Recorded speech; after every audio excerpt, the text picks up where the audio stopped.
Hey, hello, hey everybody. Right, good evening, everybody, and welcome to the Kitchen Table Talk. Tonight, we'll be discussing COVID-19 vaccine when we'll be answering all your concerns regarding the COVID-19 vaccine. As you all know, kitcheners, my name is Esther, and I'm here with Monique. Yeah, as usual. Okay.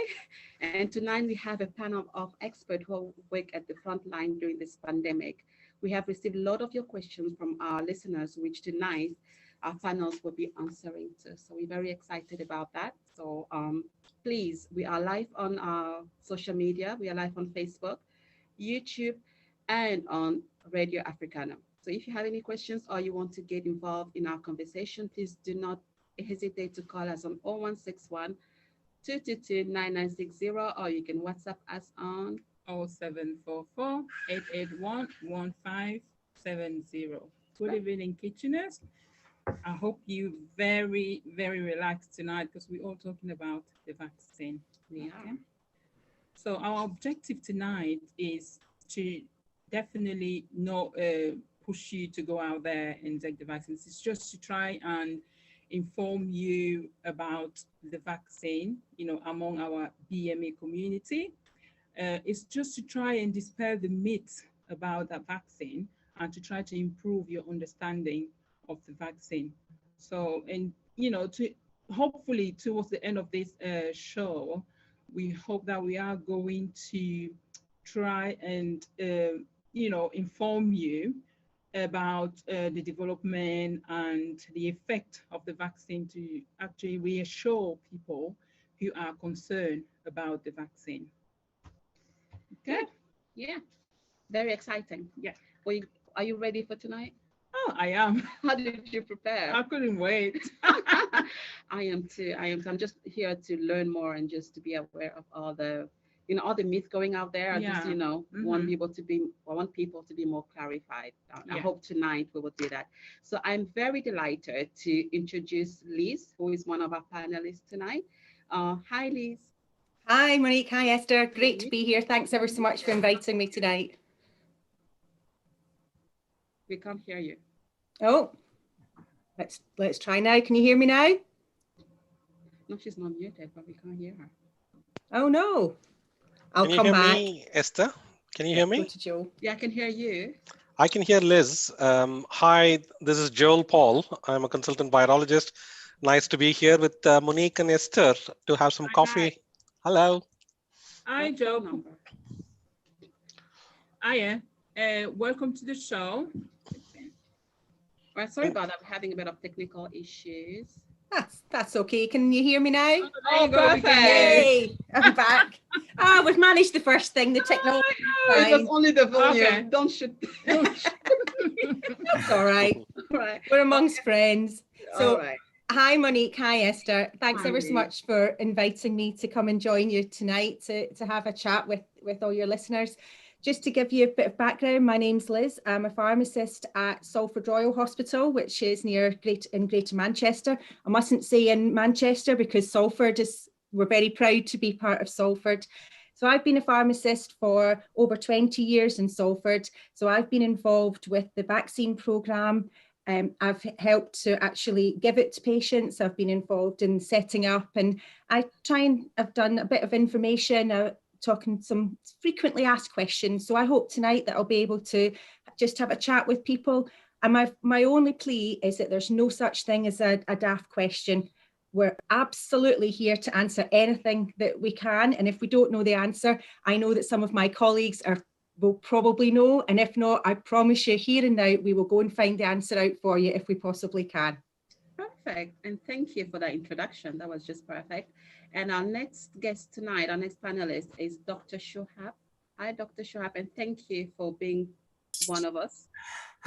Hi, thank you for having me today. I'm really delighted to be here today. Right, can you give us a bit of your background, Dr. Shuayb? Thank you. So I'm basically an immunologist here at Salford Royal Hospital. Okay, I'll move away from here so there's an echo. We need to mute them.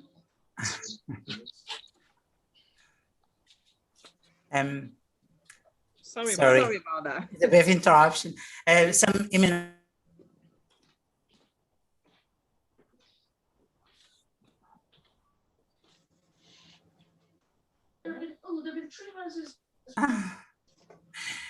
Can you hear me now? Oh, yeah, we can hear you now. Perfect.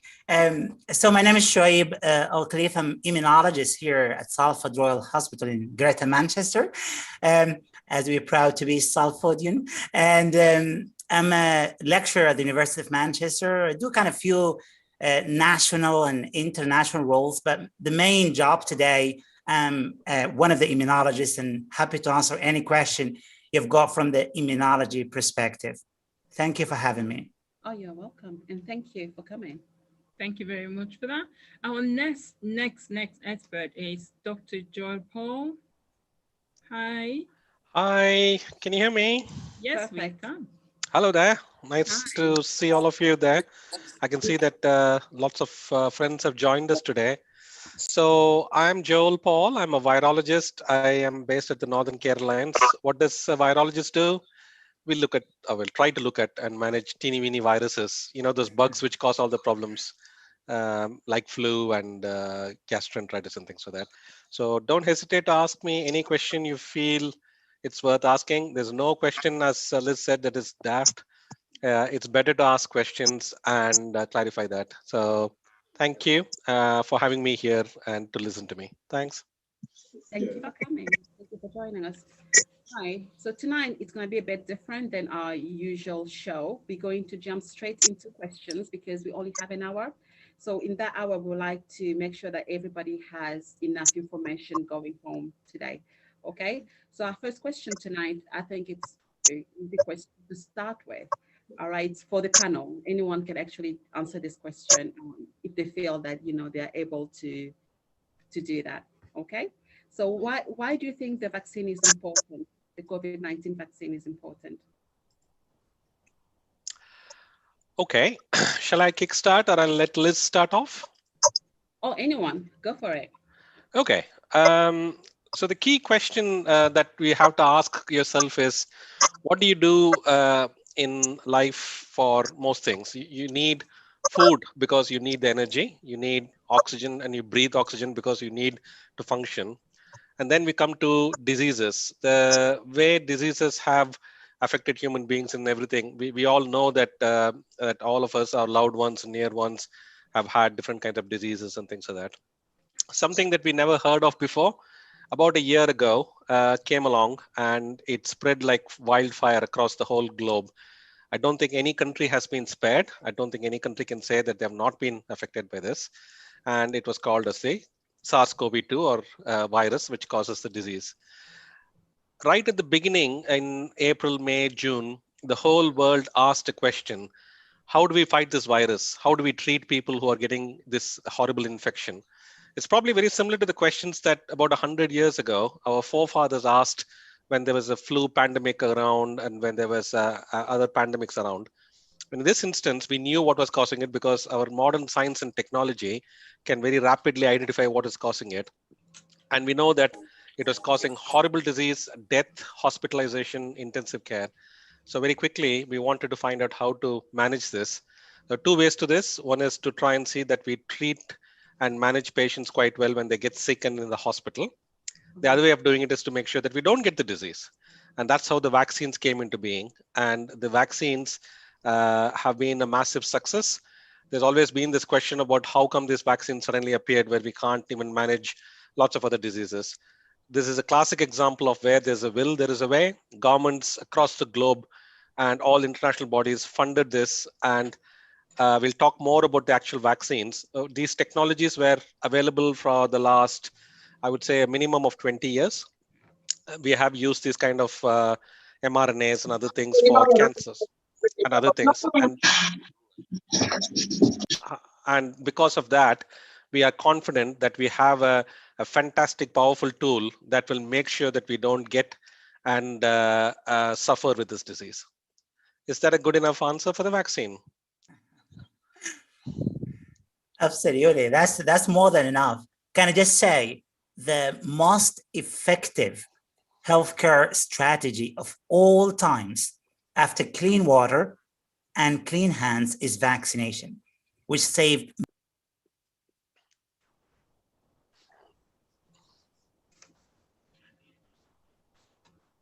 Oh, we lost Shuayb.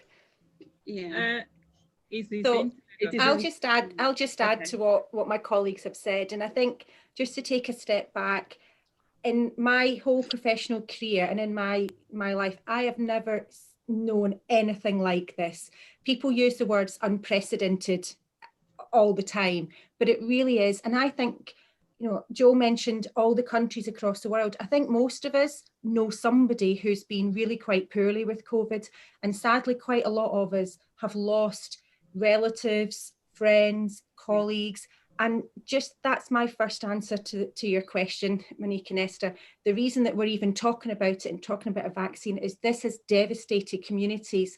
And in particular, we know that our BAME communities have really felt quite a brunt of this, but it is quite indiscriminatory as well. There are people of all ages who've been surprisingly unwell. There are people who have died from it. So I think, as Joel said, there's a will, because it's been so devastating to so many people in so many communities. And actually we have an opportunity to turn this around. And that's what we're seeing in practice. Okay, thank you, Liz. One of the questions that people are actually thinking about, well, asking themselves, what is actually in that vaccine? What is the ingredient? Is it safe to have it? So what would you say about it? So I think I'll probably ask Shuayb to come in on this one to explain really about how vaccines work. I'm going to throw that one over to you first, Shuayb. So that's the whole ethos behind it. So Shuayb. Thanks. So basically, let's just think about the bigger picture, right? We've got lots of microbes around us all over the world, right? And those microbes can cause infection in us. Now, the immune system, when we talk about the immune system, recognize certain parts of the microbes and produce a response to that. So what will happen in the vaccine, we have got different types of vaccine throughout centuries. And what we're trying to do as immunologists, virologists, and scientists, to look into these microbes and how the immune system responds to these microbes, right? So we're trying to create or mimic the immune response in a safe way, because the microbes can make us really unwell and very sick and can kill us, right? Mm-hmm. So what we do here, we have a look and on the journey of the microbes coming to the body and causing infection. In case of COVID or SARS-CoV-2, which is the name of the virus, and we had a look on the virus, and then we've seen this virus, look at him as a human being with a uniform, and this uniform is have got some spikes coming out, and this kind of virus attached to our body with this uniform, so a lot of spikes getting into the body and getting inside the cells. So now when scientists had a look on that, they've seen that these spikes might be the best way to target our vaccine. Now we can get a part of the spike protein and inject ourselves to produce the immune response, or we can get the whole virus or killed virus or part of the virus. And obviously here will come is what safety. Now, the current two viruses we have got the Pfizer and Moderna, and we have got the AstraZeneca or Oxford vaccine in the United Kingdom. Now, different countries have got different ones coming up, and there's a lot of studies. I mean, we can talk about this later when we come to this. Mm-hmm. The whole idea of these two viruses to produce this spike protein.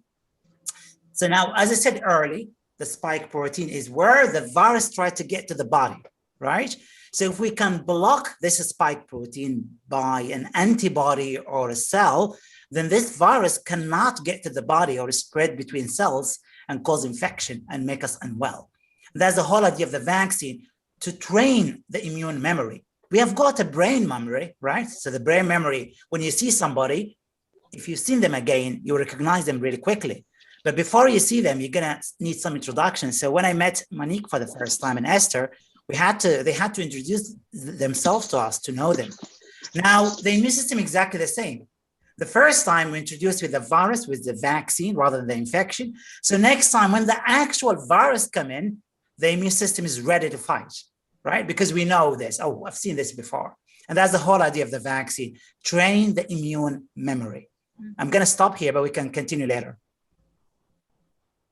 Okay, we have Dr. Leonard. Hi, Dr. Leonard. Hello. Hi, yes, I'm Leonard Ebah. I'm a consultant nephrologist at MRI. Yeah. Hi, Thank you Ebah. for joining us. Hi, Leonard. You okay? Thanks. Okay, we have a text message. It's kind of a question as well. So it's from a listener called Angela. She said, good evening, Monique and Esther, and thanks to all panelists. I want to ask, I had my COVID-19 vaccine in January 29th, and I'm glad to have taken it to protect others around me. I have several headaches to the entire week after taking the vaccine. I also discovered that my monthly menstrual cycle was delayed by 5 days. And this is the first time I have had a delay cycle. Is there any reason why this happened to me? So do you want me to answer a bit on that one? So going back to the headaches, I'm really sorry that you had the headaches. It's unfortunately, it is one of the really common side effects. So probably, I'm just checking here, actually more than half of the people actually report a headache afterwards. And it might be small consolation, but my colleagues tell me that that's actually quite a good sign, because it means my body's recognised that it's got some work to do. So that there are these side effects. As far as the menstrual cycle goes, I can completely understand it's quite disconcerting. It's quite worrying if you normally have a regular cycle and something changes. There's a lot of information now that says that these vaccines do not affect your fertility at all. So I don't think that there's anything to worry about in terms of the vaccine having an effect on fertility. Sometimes the menstrual cycle can be interrupted just because of exposure to an illness, to a virus, to stress or to worry. So I would say there's no reason to think that it's affected fertility, and that this normal cycle I would expect to come back next time. Like with everything, if there's any concerns, I encourage people to go and see their GP to be checked out, because it could just be coincidence. But there's certainly the Royal College of Obstetricians and Gynecology have said categorically that they've looked at the evidence, they've looked at the information, and we have no reason to expect or suspect that there should be any effect on menstrual cycles or on fertility. All right, Liz, going back to the headache, because you said it is a good sign. What if you did not get a headache? Is that a bad sign? So I'll give you my personal experience of it. So I had my first vaccine and I skipped out thinking, okay, we'll see how this goes. I had a really sore arm afterwards, to the point where I thought, oh, you know, I tried to lift up my little boy and thought, either he suddenly got really heavy overnight or I've got a sore arm the next morning, probably a bit of both. But my arm was really sore. Okay. But then I had no other side effects after my first dose at all. Okay. And I spoke to Shuayb and Joe and said, oh, I felt fine. I went back to work. I felt okay. Should I be worried? Should I be worried that it's not worked for me or that it's not been effective? And they both reassured me that that's not the case. And our bodies are so different that some people will have quite a lot of side effects and some people won't. There is an age related. So the younger you are, the more likely you are to have side effects. So I took it, you know, maybe I'm getting a bit older, that I didn't feel rubbish after my first one, but there's that link to it. We've given so many now across the world that we now find that it's around half of the people that have the vaccine that get a headache, and it should only last for 1 to 2 days maximum. And we normally advise people to take some paracetamol and something like that, and that helps to get rid of it. What is interesting is that with the second vaccine, some people do get more side effects, and I was in that category. I really did feel a bit rubbish for a day or two, but probably not as bad as I would have done if I'd had COVID. So side effects are to be expected, but they're very, I mean, most people don't need to take time off work or have, you know, serious, and they certainly don't seem to be any long-lasting side effects afterwards. All right, thank you for that. Very detailed. Thank you for that, Liz. Right, our next question is, how about if you have had the COVID-19 infection before, do you still need the vaccine? Yes. I may jump here, right? Okay. So let me just mention one thing here, right? The side effect we mentioned, I call them expected effects, because what happened is you create a war inside your body. You want to train the immune system to be ready for the next time. And there is no pain, no gain, right? So we're going to have to train ourselves to get ready for the next and not to have a bad infection, because you don't want to be in hospital with this.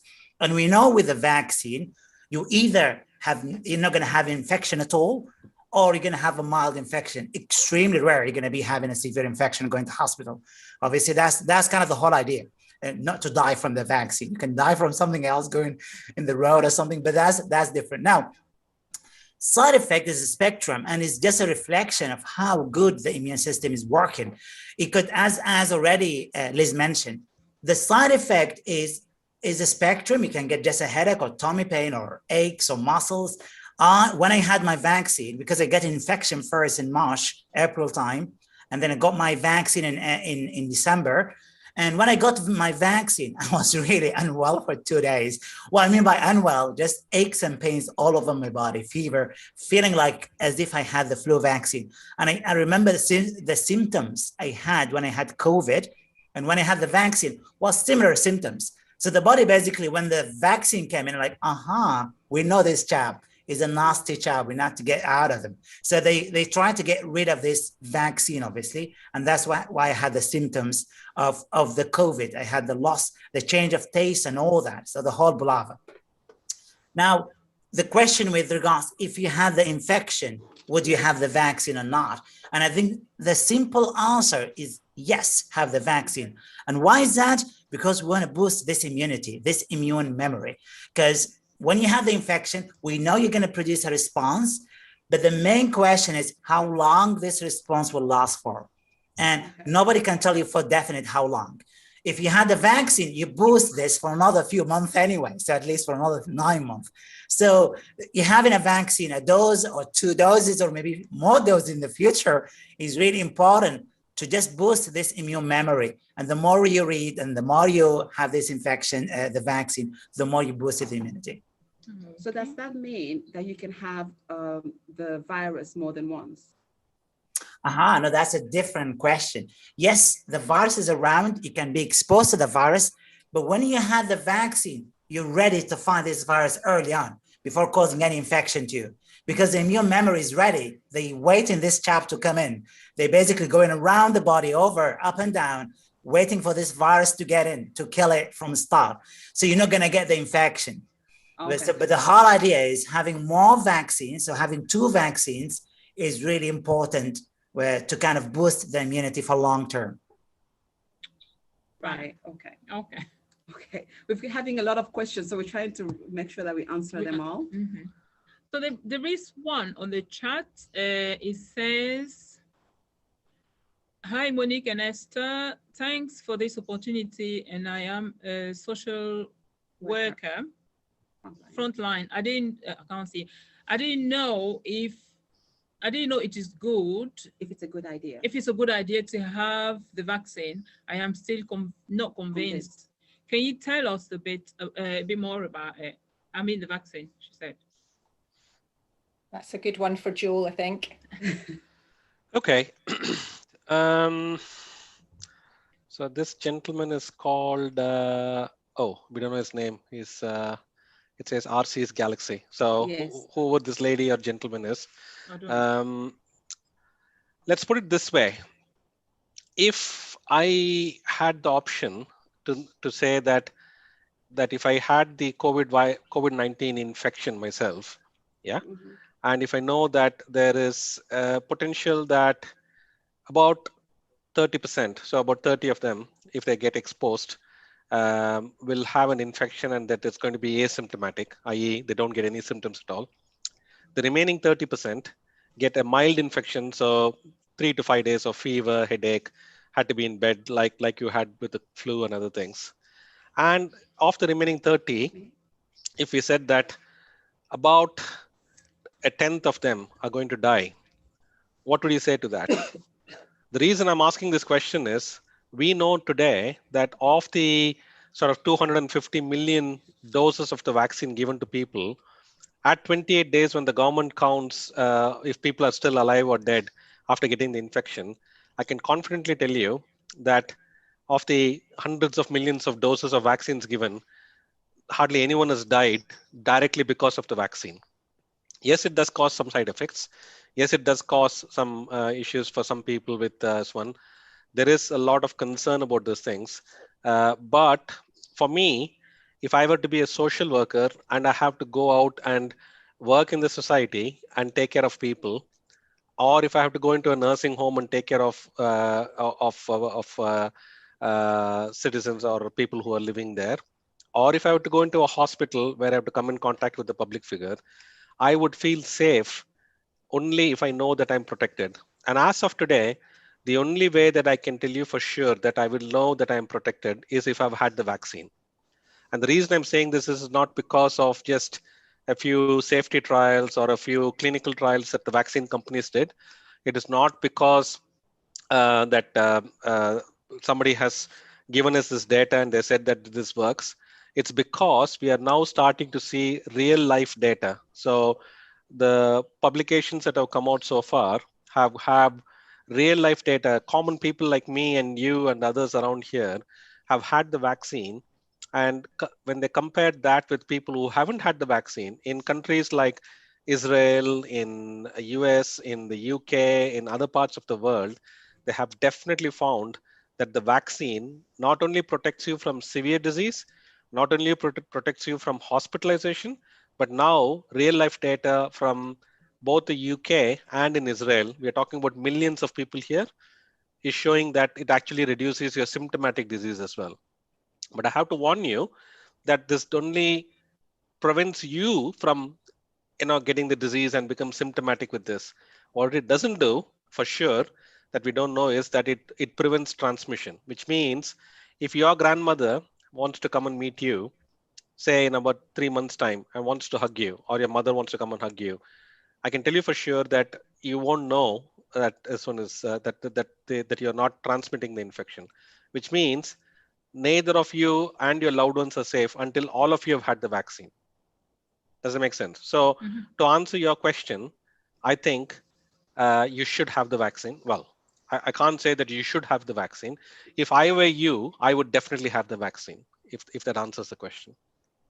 I think so. I'm just adding to that, there's one question on our Facebook Live. This lady says, Bebe says, why having the vaccine more than once? Normally vaccine you take only once for a lifetime. So why COVID-19 we have to have it twice?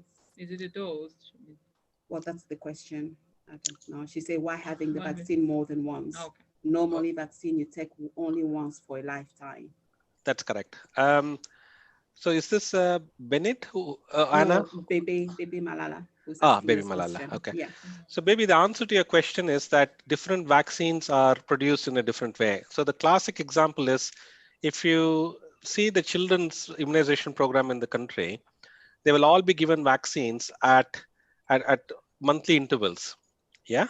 From the time they're born at 1 month, 2 months, 3 months, and 6 months, and things like that. Many of these vaccines are the same vaccine which is repeated again. So another classic example I can give you is the measles vaccine that we give our children when they turn 1 year of age, but we have to repeat that vaccine again when they turn 3 years of age, isn't it? So each vaccine works in a slightly different way. What we don't know is whether these vaccines are sufficient to be given as a single dose vaccine like we do for the flu jabs every year. So this virus is very closely matched to a respiratory virus. The only other common respiratory virus infection that we give a vaccine for is influenza, isn't it? It's been years and years of work that we have found that 1 dose of influenza vaccine given before the flu pandemic starts, season starts, not the pandemic, sorry, before the flu season starts is sufficient. But this vaccine, because it was developed in a way that they wanted to achieve maximum efficiency, the company set up this 2-dose response. And the reason for that is because the vaccine that is produced for COVID-19 is different technology compared to the flu vaccines. So there are some vaccines which are made using different technologies. This particular vaccine works best if you give 1 dose. So it's like having an initial bump, and then when you give the second dose, it shoots up the antibody response in your body dramatically when you give the second dose. So that's how it works very well. So lots of people do ask this question, and I don't want to give medical jargon to you. The official term for that is anamnestic response, meaning if you give a small antigen or a small vaccine into the body the first time, the body is still learning to respond to that. It doesn't respond as well as it does the second time. So when you give it the second time, the body is already primed to that particular vaccine, such that it produces about 10 times more antibodies than it does for the first dose of the vaccine. And that is the reason why we give this in 2 separate doses. It's not the same as we would use it for some other vaccine, like if you were to take a travel vaccine like yellow fever vaccine, if you're going to some parts of Africa or South America, or if you're taking a hepatitis A vaccine, if you're going to India, it is very well proven that 1 dose of that vaccine, because that particular vaccine is different to the mRNA vaccines. And so therefore, each vaccine has got its own way of doing things. So the simple way of answering your question is that there are some medical conditions where you know very well that you take 1 dose of a pill, you'll be fine. So you have a headache, you take paracetamol and your headache is gone. You don't need to take it again. Whereas if you were to take an antibiotic, say if you have some water infection, you know very well that you can't take only 1 tablet and get cured, isn't it? You need to take 3 tablets on 3 days. Only then that infection gets cleared. So each condition or each disease has got different ways of managing. The best way of producing the maximum response for this particular disease, for this particular vaccine, is by giving 2 doses. Okay. Thank you. Can I just answer a quick question? I've just seen on the chat. Some people are asking, are the 2 doses different or the same? Okay. And just to clarify that, it's exactly the same thing that we give. So the second dose is exactly the same as the first dose that we give people. There isn't any difference. And the other quick question, somebody asked about people testing positive. There's nothing live in the vaccines. The vaccine cannot give you COVID because it doesn't have COVID in it. So when people have tested positive and have had COVID, usually it's within 1 to 2 weeks of having the vaccine, which is because the vaccine hasn't had a chance to work yet. Does that make sense? So one of my friends had that, but it was because the vaccine hadn't been in her system long enough. So the vaccine cannot give you COVID. And the people that you hear about testing positive is because they've had it earlier. And I'm sure Leonard's got a few, can expand on that for me. Okay. Yes, I'm just going to give my own personal experience. You know, I have spent the whole of last year planning for the COVID response and doing some clinical work myself. And I was pretty pleased when the vaccine came and felt I had dodged COVID all year. And I got vaccinated just before Christmas. And I did a clinical shift for a week just around the turn of New Year. And unfortunately, that's when the new spike of infection was on, and very many patients were testing positive at the time. So I actually caught COVID about 2 weeks after my first dose of my vaccine. And it's quite interesting because my wife and I were discussing whether she wanted to have it or not. And she finally made an appointment to have it early in January. Mm-hmm. So both of us ended up catching COVID. I coughed for 2 days. She was very poorly for about 3 weeks. I mean, thankfully, she never got admitted, but that was a clear example of, you know, I am a Black male in my 40s. The chances are I could really have it bad. And I always wonder what might have happened if I had not had that vaccine. I mean, I just coughed for 2 days and stayed at home for 2 weeks and lived a pretty normal life during those 2 weeks, apart from the fact that you worry whether you might get worse. So for me, clearly, the vaccine helped me to have very mild COVID symptoms. But yes, you can catch it after, but the likelihood is you will not be in hospital, you will not be on intensive care, and you'll be alive to, you know, to continue your life and see your kids. Thank you, wow, Leonard. Thank you very interesting. much for That's that. very interesting. Thank you so much. And Interesting. this is a real Thank life you. it's a very real life experience of exactly what I wanted to explain to people. Is the fact that this vaccine is not designed for you not to catch infection, but this vaccine is designed for you not to get severe disease or hospitalization or death. And that's the reason why we constantly, as part of the COVID response, so I'm sure Leonard is doing the same thing, is that we are constantly saying that you cannot take off your mask, you cannot stop socially distancing, you cannot stop all the measures that are in place because you've had the vaccine, if that makes sense. Because until all of us have had the vaccine and until the COVID-19 has reached the stage where the pandemic level is gone and the WHO has declared that there is no numbers, we are going in the right direction. But as opposed to the number of cases we saw only a few months ago, we were seeing nearly 30,000 cases, 25,000 cases per day. Today, we are not even seeing about a fifth of that or a sixth of that. We are seeing about 6,000 cases now nationally.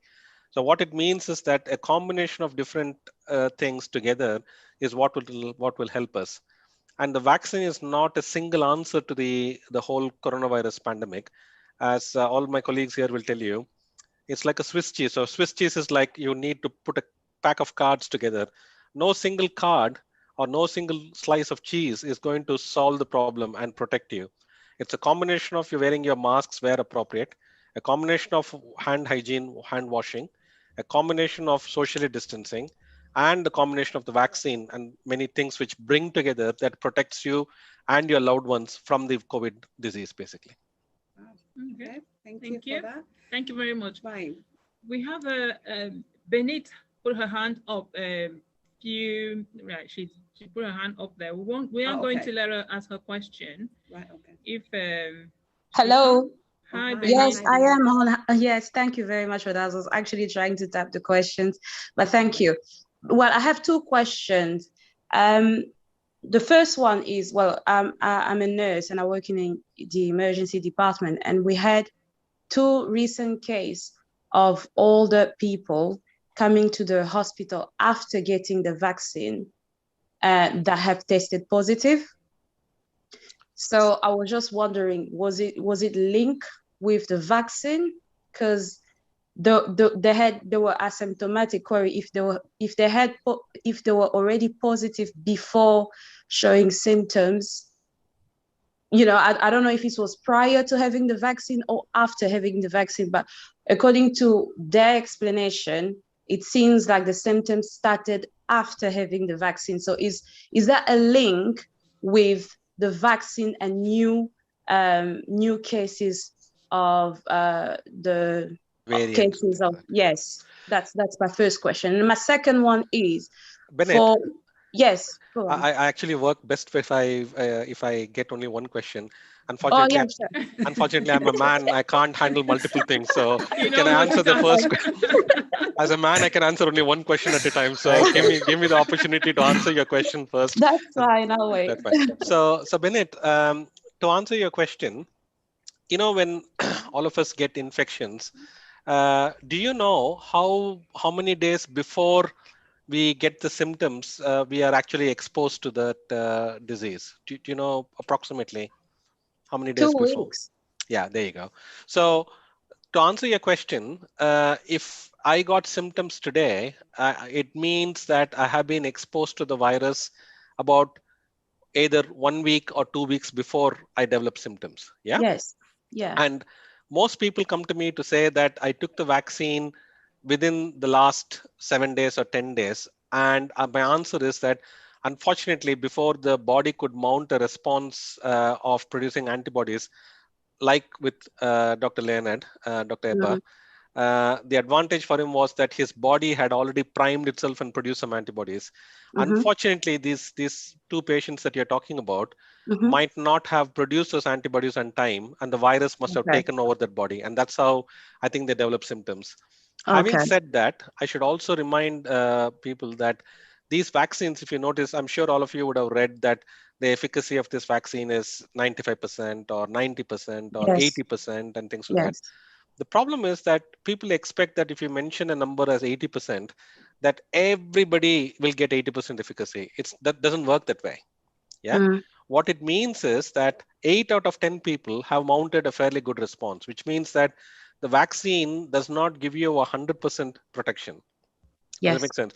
We don't know as of today which of those 10 people who took the vaccine have been the lucky 8 and who have been the two unlucky people. Does it make sense? Yeah. So what I'm trying to get at is that, especially for you, it is even more important to remember that that there will be people coming to you, and you're a nurse, obviously, in the emergency department, confidently saying that I can't believe that I took the vaccine and I developed this. And it's people like you who will be able to tell them that, I'm sure you must have heard the story that that it produces 80% efficacy or 90% efficacy and things like that. And to add to that, the complexity is that it varies from people who have, say, comorbidities. So for example, if somebody had cancer, unfortunately, they don't achieve the same kind of 80%, 90% numbers. Yeah. Or if they are very old, for example, close to 90, they may not mount the same kind of antibody response. Or, for example, they're having other conditions like, say, immune disorders and things like that, SLE and things like that. So that 80%, 90%, which has been quoted, is to make it simple to say that it is this much effective as a generic rule. So I'll give you an example.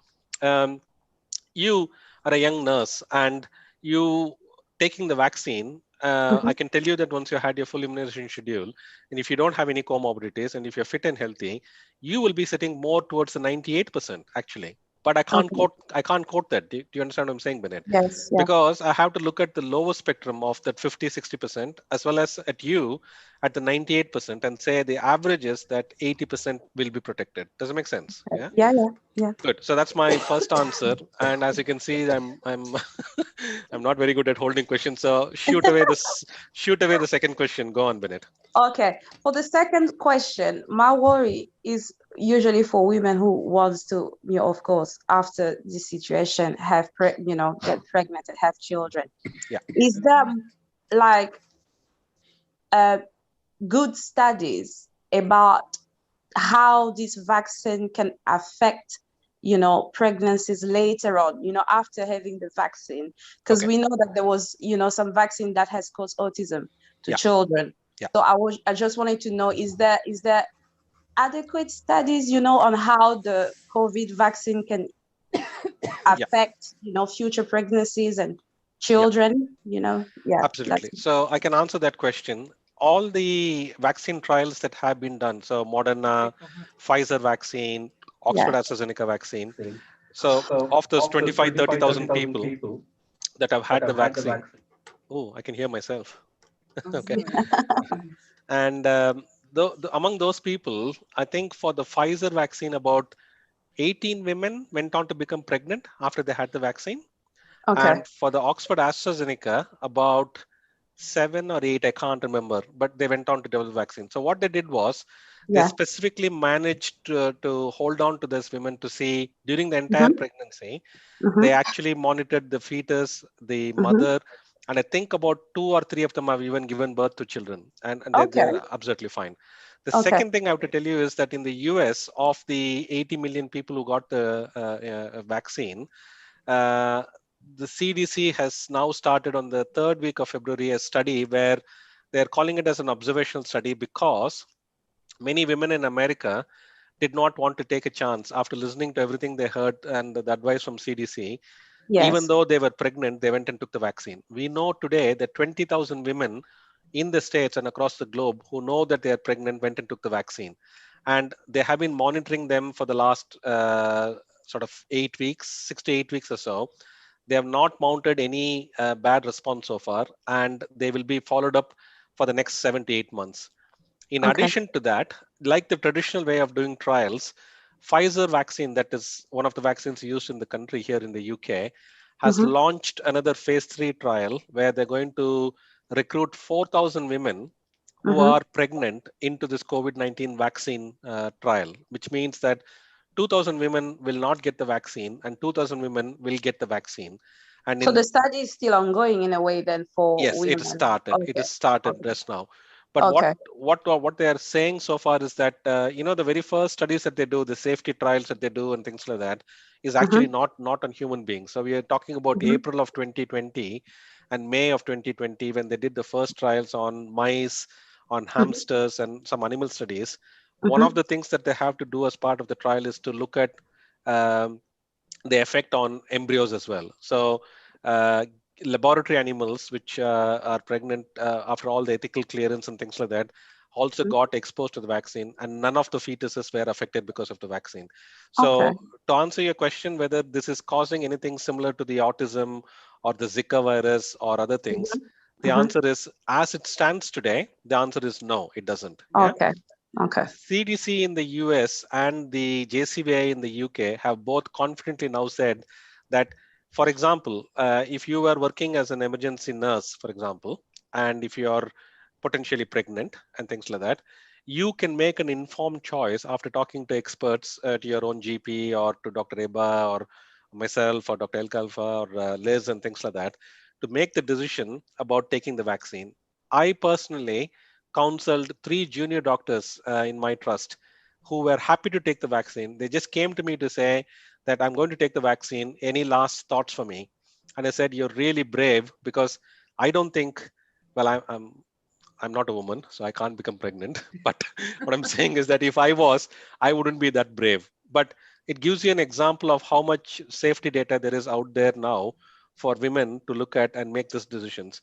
And the last thing I want to say is that one international body did a multi-country epidemiological study with a questionnaire to say, ask a simple question. If you are pregnant and if you knew that a vaccine is safe and it gives you 90% protection, will you take the vaccine? And they did this study across 5 countries. They did it in India, in America, in Brazil, Russia, and one other European country. And they found that 70% of the women, ranges from 65 to 75 or 78, something like that. 70% of the women said that if you can show me that there is safety about the vaccine with any kind of safety data and it's 90% efficient, I will take the vaccine myself. And 80% said, I will give it to my child. If the child is less than 18 years of age, will give the vaccine. So it tells you how much of belief people now have on the vaccine, because as opposed to November, December, when we were starting, today, we know that 250 million have taken the vaccine and hardly anybody is dead. And they're protected. Oh, thank you for that. Thanks, Bennett. Right. Thank you, Bennett, for your question. I need to add this. I think it will be our last question for tonight because we are running out of time. So the question is the vaccine safe for people taking heart medication? So this is from Jonah.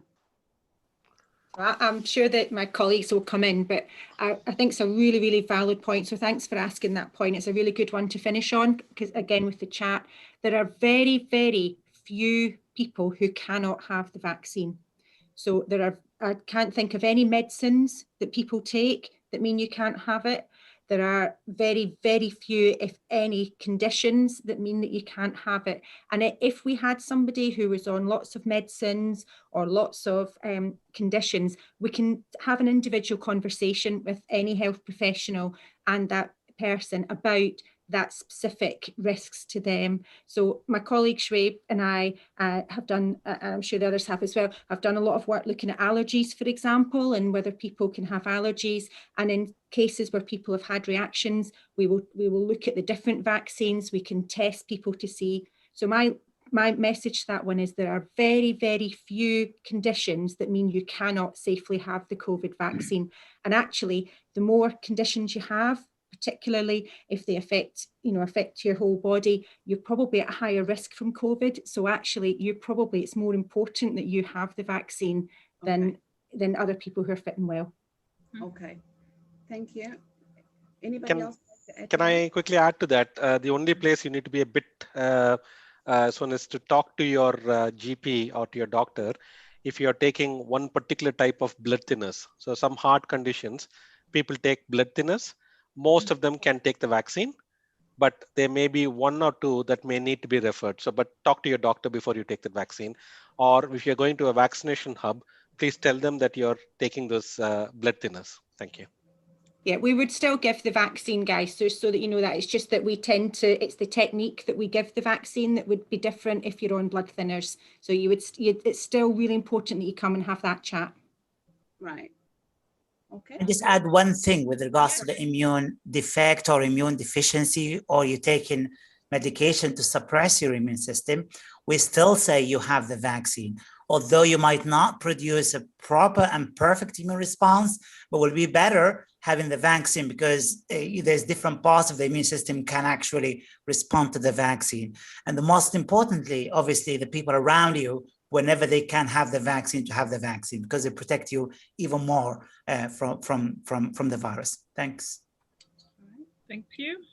There is a last question. It's kind of like a myth. I'm receiving a text now.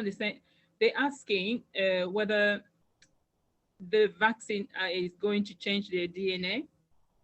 Oh yeah, that's a good one. I heard a lot of that. Yes, yes, that's. Yeah, we can end with that question, really. Yes. Well, do you want me to start and then I'll hand over to you? So basically, I say to people two things about this, right? And it's really concerning. I mean, we injecting ourselves with genetic material. That's everybody will be like, oh, that's something really dangerous, isn't it? Right. But the question is, we're not injecting our own DNA with that. What we're doing, we're injecting what we call a messenger RNA. It's like a message, like instruction. So this instruction will come to our cells in the body and instruct the cells to produce particular protein. Any infection we get in the body, a lot of these virus infection, and Joel gonna expand on that. A lot of these virus infection, they actually spread around the body by instructing our machinery, the cells inside the tiny article to produce the same protein. So what will happen with this, for example, the Pfizer vaccine, you get instruction to produce a spike protein. Remember the example I mentioned in the beginning with the human being a uniform. So we instruct the cells to produce the uniform, not the human being inside. So uniform itself wouldn't cause an infection. And this uniform, when it comes out in the circulation, the immune system recognizes the uniform, produce an immune response, but is not the actual virus. And it does not change the DNA because the RNA will get destroyed after the transcription. Joel, do you want to expand on that? Yeah, thanks. So to make it simple, I think the way to answer that question is to say that the way you actually have like 2 minutes to answer that question. Yeah. So the way to answer that question is to say that the mRNA that is given there is not the genetic material of the virus that can integrate into your body. Yeah. Right. This is just a raw material to produce a particular type of protein, which is called the spike protein. And that spike protein is what the vaccine produces for you to fight against the virus. There is no way that the messenger RNA can integrate into your cells or become a DNA to integrate into your body. That's a simple answer. Oh, thank you very much for that. Sorry, we had to like shorten that because we're running out of time. And that was like a very interesting topic. And I hope, you know, most of us or most of you, we have answered your questions. So before we conclude, can you say your last words? Okay. Can I quickly finish off by 1 minute? Two things that I want the listeners to go back home today with is to say that please ask these questions. And if you are not convinced, and if you just looked at a WhatsApp message or at a LinkedIn message or a Facebook message, please don't get carried away by that. The best way is to ask someone that you believe in. It might be your GP, it might be your neighbor, it might be like someone like Bennett who's working in the emergency department, or like Dr. Ebah who's working there. Please find one of us and ask these questions. And that's the first plea I want to ask. The second thing is there is a big difference between vaccine hesitancy and wrong information out there that some people want to put out. You know, if people genuinely feel against the vaccines and they don't want to take it, we are not here to say that you have to take it. But if you are hesitant and you're thinking, should I or not? I can see from the chat here that many people have doubts, but they want to take the vaccine. We are here for those people. Yeah. And there is no compulsion on any part, and no government or no doctor or no hospital can compel you to take it. But if you have doubts, please go and ask the questions in the right place, and don't get carried away by WhatsApp messages and other things. Thank you, and I'll finish there. Thank you. Thank you very much, Dr. Joel. Thank you. Hopefully, we're going to have a part 2 of this this question and answer. Thank you very much, Shuayb Esther. And what is there any question? Or maybe it's another panelist would like to conclude on something. I'll just go in to say that we have never seen anything like COVID before. I have seen HIV decimate in Africa, but this is different in terms of how rapidly it's happened. Okay. We've got the choice, fortunately, between actually being protected from that uncertainty or not. And we know that our people do worse than any other group of people. So please don't stay in silence, speak to people so that we can bust those myths to help you get the vaccine. It's the best way to protect yourself. Look around you, look at the people who are having the vaccine and ask yourself, are they stupid? The answer is probably no. And that will give you the answer of what the right thing to do is. All right. And can I say one last thing? I say we're very lucky to have the vaccine in this country. For when back in our African countries, Asian countries, we do not have that luxury. And I think we're really lucky to have that vaccine here. And we know people dying and they would pay everything to get the vaccine. So yeah, go on and have the vaccine, please. Fine. And I'll finish because I can see we've got 30 seconds. There are lots of places you can have the vaccine. Go to the one that suits you, whether it's there will be everywhere. There's pharmacies, GPs, hospitals, anywhere. Have a look. There are lots of places. Please go and please ask questions. Thank you very much for giving us your time. So we're going to go. We are finished. Time is up. We're back next week. Same time, same place. Same people, same DNA. Good night. Thank you. Thanks, bye.